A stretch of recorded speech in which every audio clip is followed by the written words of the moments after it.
राजा शुद्धोधन के यहाँ बुद्ध का जन्म हुआ। पिता ने ज्योतिषियों को बुलाकर उनका भविष्य पूछा। उन्होंने कहा, आपका बेटा या तो बहुत बड़ा सम्राट बनेगा या साधु बनेगा। एक तरह से देखा जाए तो सच्चा सम्राट भीतर से साधु ही होता है।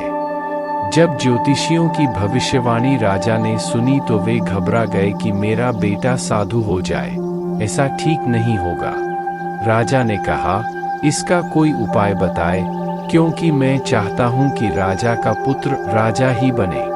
ज्योतिषियों ने कहा कि इसका लालन पालन और पूरा जीवन बड़ी सावधानी से बिताना होगा, अर्थात आपका पुत्र सिद्धार्थ कभी किसी बूढ़े व्यक्ति को न देखे, कभी किसी बीमार व्यक्ति को न देखे और कभी किसी मरे हुए व्यक्ति को न देखे।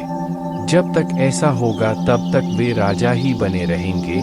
अगर ऐसा नहीं हुआ तो वे साधु बन जाएंगे।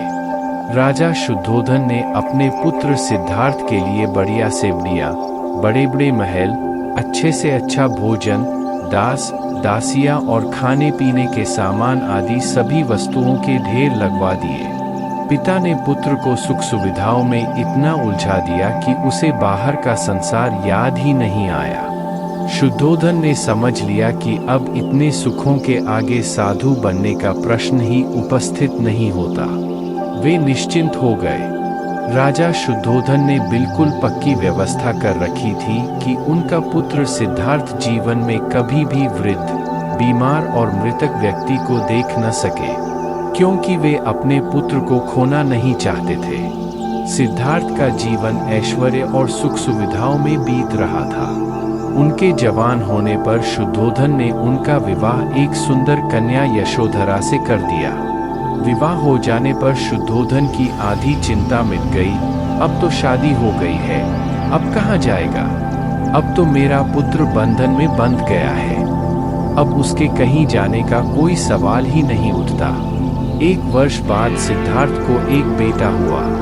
उसका नाम राहुल रखा गया। अब राजा शुद्धोधन को बिल्कुल पक्का विश्वास हो गया कि अब यह कहीं नहीं जा सकता। एक दिन सिद्धार्थ ने कहा कि पिताजी, आज तक मैंने कभी अपनी राजधानी नहीं देखी है, आपकी आज्ञा हो तो आज देखा। राजा ने कहा, हाँ, अवश्य जाओ, अपनी राजधानी देखकर आओ। एक सारथी को भी सिद्धार्थ के साथ में भेजा गया कि जाओ राजकुमार को राजधानी घुमा फिरा कर लाओ। हालांकि राजा ने चाक चौबंद इंतजाम कर रखा था कि कहीं चूक न हो जाए। सिद्धार्थ के लिए राजधानी के प्रमुख मार्ग खूब सजाए गए थे, पर घूमते घूमते सिद्धार्थ ने थोड़ा उल्टा मार्ग ले लिया और वे उस मार्ग से गुजरने लगे जहां पर तैयारी नहीं थी। आज उनको बहुत आश्चर्य हुआ जब पहली बार उन्होंने एक बूढ़े आदमी को देखा जिसकी कमर झुकी हुई और पूरी चमड़ी में झुर्रियां पड़ी थी। वह परेशानी और दुख से बेहाल था। उसकी चाल बहुत धीमी थी। बूढ़े व्यक्ति की झुकी हुई कमर को देखकर सिद्धार्थ को एक झटका लगा और सारथी से उन्होंने पूछा, क्या एक दिन मैं भी बूढ़ा हो जाऊंगा? सारथी ने कहा, हाँ राजकुमार, हर व्यक्ति के जीवन में 3 अवस्थाएं आती हैं, बचपन, जवानी और बुढ़ापा। एक दिन तुम भी बुढ़ापे की अवस्था में जाओगे। हे राजकुमार, यह संसार का नियम है। चाहे गरीब हो या अमीर, सबका शरीर शिथिल अर्थात बूढ़ा होता है। राजकुमार सोच में पड़ गए। सारथी ने रथ को आगे बढ़ाया तो कुछ दूरी पर एक बीमार व्यक्ति मिला जो रोगों से घिरा हुआ था। उस पीड़ित व्यक्ति को देखकर राजकुमार का मन बहुत ही दुखी हुआ। राजकुमार ने सारथी से पूछा, इसको क्या हुआ है?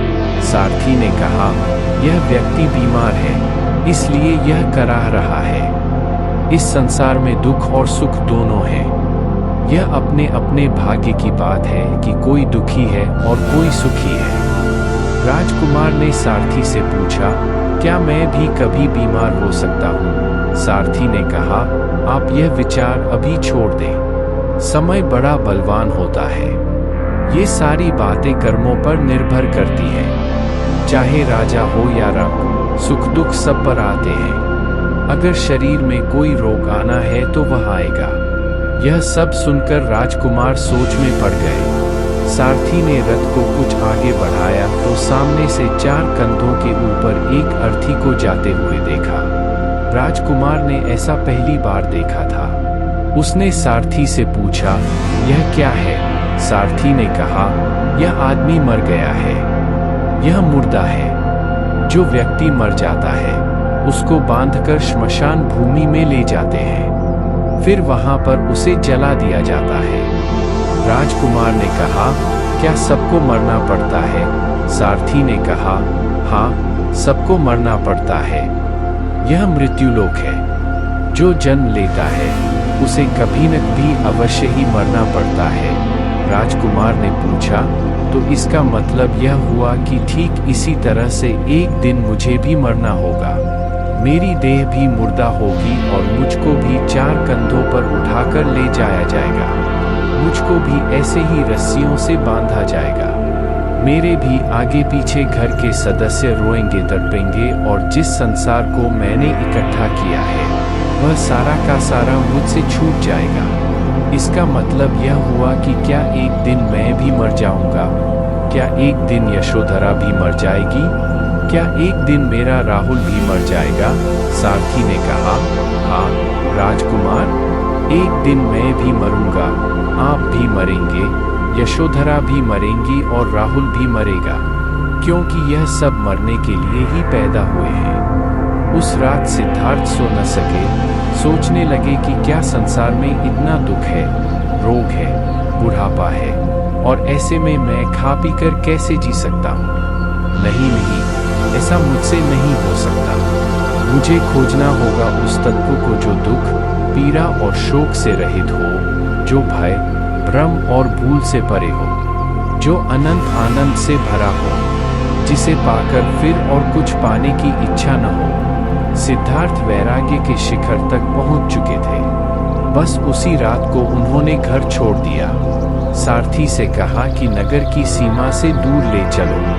नगर के बाहर पहुंचकर सारथी को लौटा दिया। फिर कई दिनों तक वन में चलते गए।